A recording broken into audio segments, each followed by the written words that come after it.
Hi, it's Brother Sean. Theme is interesting, isn't it? Someone's knocking on my door, someone's ringing on my bell. Sure, that's the name of a song. I remember dancing to it years ago. Rather catchy, isn't it? Someone's knocking on my door, someone's ringing on my bell. Well, I want to blow me nose.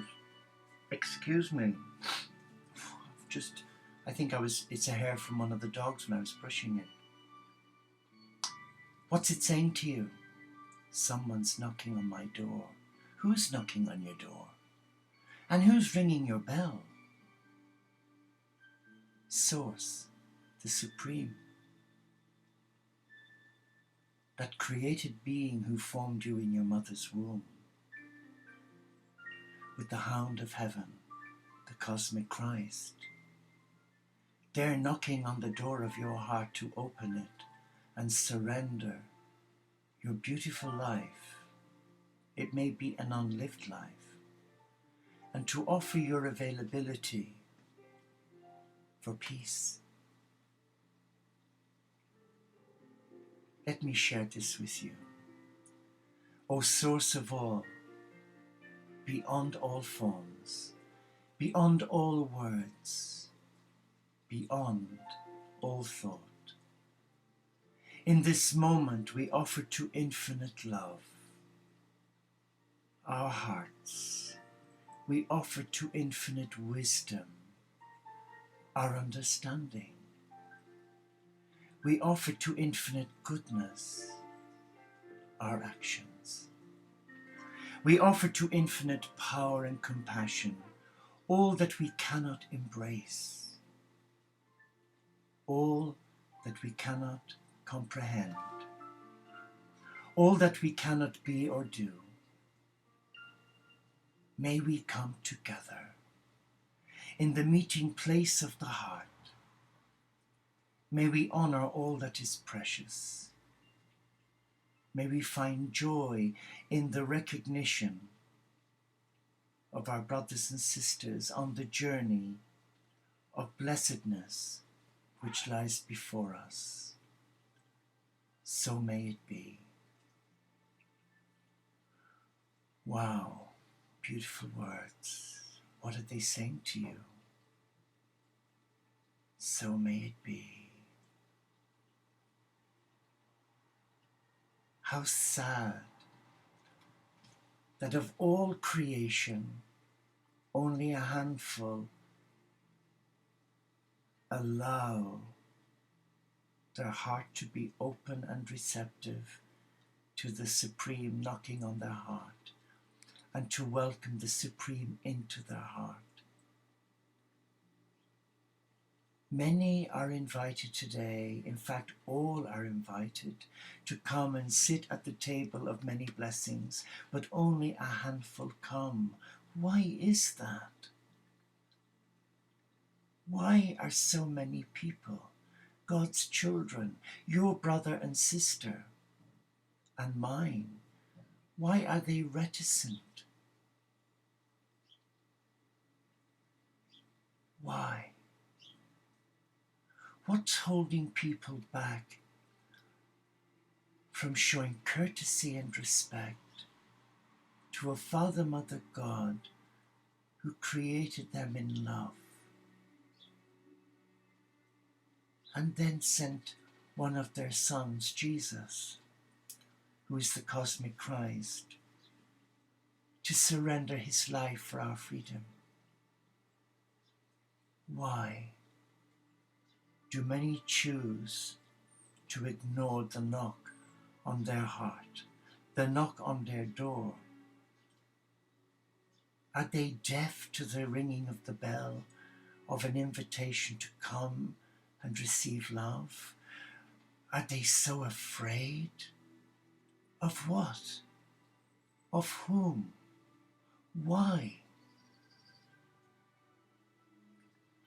And why are brothers and sisters so clever in rationalizing everything to appease their guilt, their ignorance, their fear?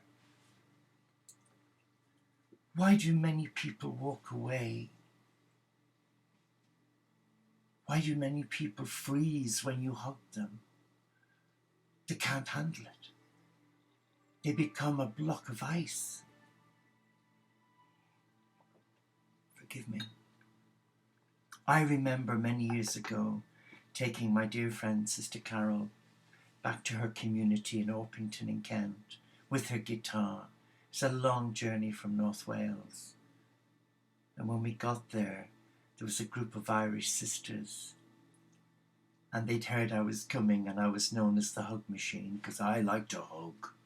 And I love to be hugged, because a hug for me is a prayer. It's a benediction. It's a sense of an inner knowing that you're loved.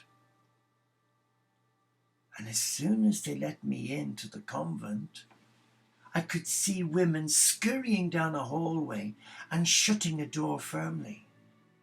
And I'd say, hello, and they'd say, we're busy. I said, come on out and let me give you a hug. Oh, no. We've heard about you. You fractured ribs. I said, but isn't it better to have a fractured rib knowing you're loved than to have a rib that's working and you be as cold as ice? No, not today now. No. And you could hear the lovely Irish accent coming out. No, brother, you go and hug yourself. No, not us now. Thank you very much. No, we're quite happy. We're going to prayers now in a minute, so you clear off. That's it, skedaddle. I was a bit offended at first, but when I look back after doing the Mrs. Doyle series on YouTube, I've got to laugh. But let's come back. What is 2012 for you? What does Christ consciousness mean for you? Oh yes, you can go and buy all the books and read up on it on the internet. Sure, it's amazing, it's marvellous. It does me head in, to be honest, because it's so academic, I lose myself halfway. 2012 in a sentence is about reawakening your heart to the Supreme. In another sentence, it's about allowing yourself to take back your power as a child of God. Not religion, God. And another sentence, it's about accepting yourself for who you are as a person of great worth who's valued and loved. And finally,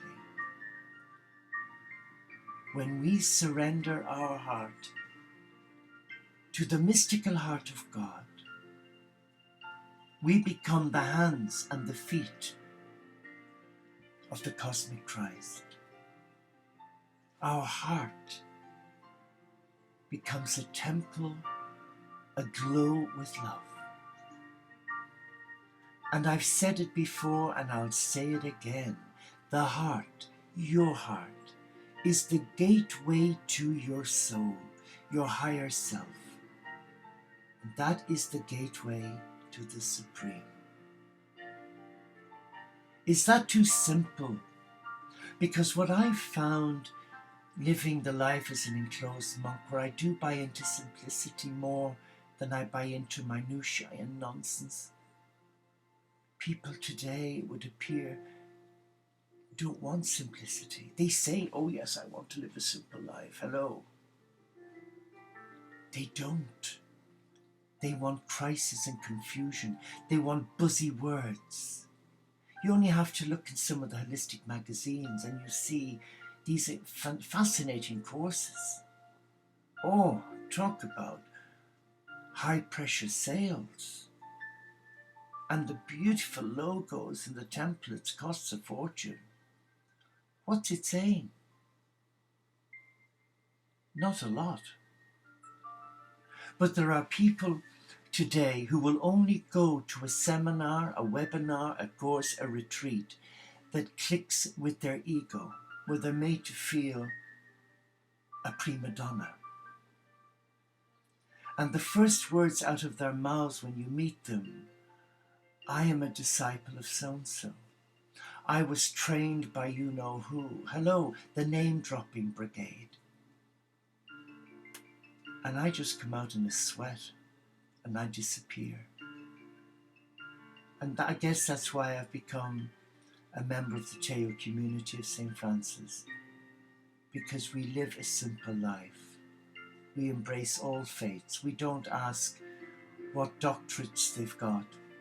We just ask, are you willing to love me and accept me as I am? Fine, then join us. Are you willing to be part of a loving family who embrace the supreme through love, and where we are all equal in the eyes of the Supreme? And if you can say yes, then why wait? Join us. Let us become Celtic Franciscans for peace. Let us unite from our own little home, our monastery, our little Assisi, in every city of the world. That's the vision. And to become a vortex of love and hold all mankind in our daily offering of love. Can you do that? Then come, join us. Let's be one.